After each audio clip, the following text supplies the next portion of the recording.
Honorable Prime Minister Ratas, distinguished ministers Simpson, Augulis, Masiulis, Luik, and Töniste, Vice Ministers Bittel, Landgren, De Gutis, Kuningas, Wozolinch, and Jeglinskas, dear Mr. Sarvamaa, Ms. Trautmann, Mr. Reuters, and other distinguished speakers of today, ladies and gentlemen, an honorable Rail Baltica community in Tallinn and online, welcome to the second Rail Baltica Global Forum.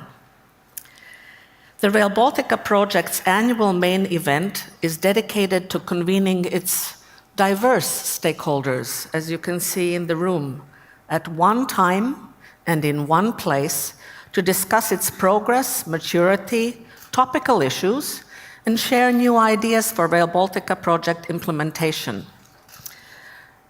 Rail Baltica is a significant project intended to deliver new benefits to Estonians, Latvians, and Lithuanians, as the Prime Minister eloquently explained, but Poles as well as for the broader North Sea Baltic region, since the railway infrastructure we are building is to be the backbone of a new economic corridor in Northeast Europe. At last year's forum in Riga, Lithuanian Minister Masiulis encouraged me to keep strong since, I quote, "It is easier to be a mouse between three cats than being me between three Baltic states." My team and I took this good advice to heart to ensure that project implementation swiftly accelerate, and despite the difficulties and challenges a project of this character and scale face, Rail Baltica has almost finished the project's planning phase and certainly entered the design phase. As a greenfield project, Rail Baltica offers a unique opportunity to create state-of-the-art solutions, not only technically or operationally, but from a management perspective as well. Thus, to be able to propose the best global project management model to the beneficiaries, many different studies will be finalized this year. Studies such as a long-term business plan, operational plan study, and infrastructure management study. In fact, some of these studies include Polish and Finnish stakeholders too. As one of the project's first steps, Rail Baltica spatial planning and preliminary designs are completed, and the Rail Baltica route therefore aligned in 3 Baltic countries, though the details of the section Kaunas to the Lithuanian-Polish border is still subject to finalization quite soon following an upgrade feasibility study. At the end of 2017, we commenced Rail Baltica's design phase to be able to have construction significantly underway by 2020. Based on Rail Baltica design guidelines, we are now preparing the consolidated preliminary detailed technical design of the Baltic route to ensure technical design for the entire 870 kilometers and seek potential design improvements leading to construction and operational expense savings. While the Estonian tramline connection from Tallinn Airport to the envisaged Rail Baltica station is already constructed, the passenger station at Riga Airport has just started detailed technical design work. Rail Baltica is truly a symbolic project of the century, happening once in 100 years to bring benefit to Baltic citizens for the next 100 years. Our 2018 Baltic Centenary is a celebration of statehood, proffering a springboard for not only looking to the past, but foretelling future possibilities to have 3 resilient and advanced Baltic states in the European community.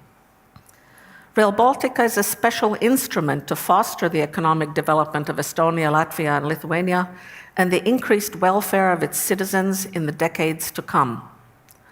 Fully aware of the key European Union contribution to further Rail Baltica, at times I perceive the special support as a unique centenary greeting from the European Union to our countries. Last year, during the Rail Baltica Global Forum, I shared our vision of the project as a catalyst for an economic corridor in Northeast Europe, a topic to be continued today as a key contributor to railway transport infrastructure for freight and passenger mobility. Now, however, I will focus on the views of Baltic passenger community by sharing some high-level snapshots for passenger travel on Rail Baltica. In the coming decades, the main project benefactors will be the population of the Baltic States and the European community. Thus, it's important to hear what the people themselves think about Rail Baltica's advantages, what role they see for it when fully operational in 2030. Though a thorough analysis of this issue is part of this year's business plan study and other studies, recently we launched a social media campaign called A Trip into Rail Baltica Future as an online quiz on current and potential future Baltic mobility patterns. In the first month, 2,064 participants responded, the majority coming from the Baltic States. And 35% of them are 10 to 19 years old, are true future Rail Baltic passengers. First question, how often do Estonians, Latvians, and Lithuanians visit each other? Quite naturally, as Latvia is in the heart of the Baltic States, it's visited almost equally by Estonians and Lithuanians, whereas Estonia and Lithuania are predominantly visited by Latvians, namely 90%. But a mere 10% of Estonians go to Lithuania, while 10% of Lithuanians have a look at Estonia. To note, currently travel time from Tallinn to Riga is over 4 hours by car or bus, while from Tallinn to Vilnius it takes 7 hours by car and almost 9 hours by bus. Rail Baltica will cut those travel times at least in half, giving the possibility to Lithuanians and Estonians to reach the other countries' capitals in the same time that Latvians spend on the road today to visit Vilnius or Tallinn. In fact, almost every second Estonian and every third Latvian visits other Baltic states 4 times a year, while every 6th Lithuanian visits the neighboring countries for the same amount of time. The greater majority, 38.6% of Lithuanians, pay a visit to other Baltic states only once a year.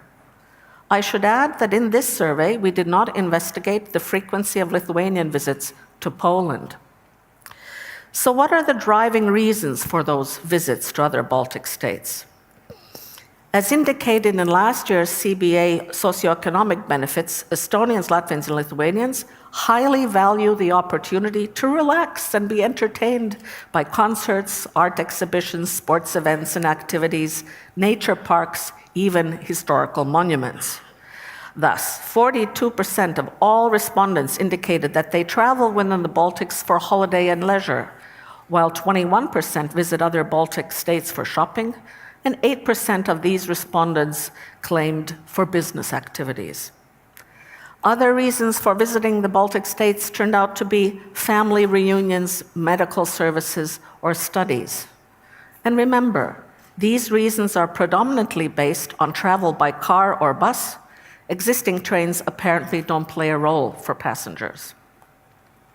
With some of this in mind, 79% of quiz respondents claim that they will, or most likely will, travel within the Baltic states with Rail Baltica, while 70% foreigners stated that they will, or most likely will, use Rail Baltica trains in the future. High percentages. At the same time, 14% admitted that they most likely will not or will not travel on Rail Baltica trains, while only 7% didn't even have a point of view. So we were curious to find out what the average Balt's experience may be with modern high-speed train service. Less than half of our respondents have ever been on a high-speed train. The highest percentage, 46% in Estonia, 41%, I should actually say, from Latvia, and 37% from Lithuania. So this means that Rail Baltica may become the first high-speed train service experience to many. Based on the previous facts, we are happy that Rail Baltica is seen as one of the most popular modes of transportation for future Baltic travelers. Almost a third of the Baltic community believes that within the Baltic, the preferred mode of transportation will be the Rail Baltica train or a car, while a quarter see airplanes or buses as the most preferred modes of transport in 2030.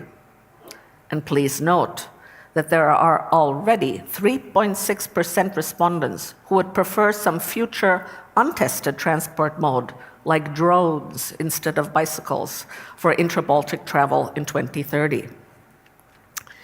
The quiz also reaffirms previous assumptions, namely the top 3 reasons for choosing Rail Baltica over other means of transportation, both for the Baltic community and for foreigners, namely speed, comfort, and value for money.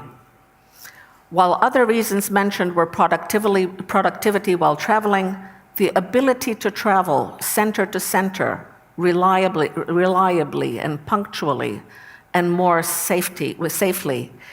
It was a surprise to me that the ability to have a round trip between capitals in one day seemed to be less of a driver. Only 6% of respondents to this question noted that they prefer other means of transportation. The quiz participants could also choose what kind of opportunities they believe Rail Baltica will provide. Almost half pointed out that they will have better access to cultural events and leisure activities, once more emphasizing the significant holiday interest of the Baltic populations in their neighboring countries. 17% noted increased work and business opportunities. And in comparison to the data I've shown on a previous slide, where 8% of the Baltic population would visit the other Baltic states for doing business, these 17% demonstrate the growing business community interest in the future Rail Baltica train service.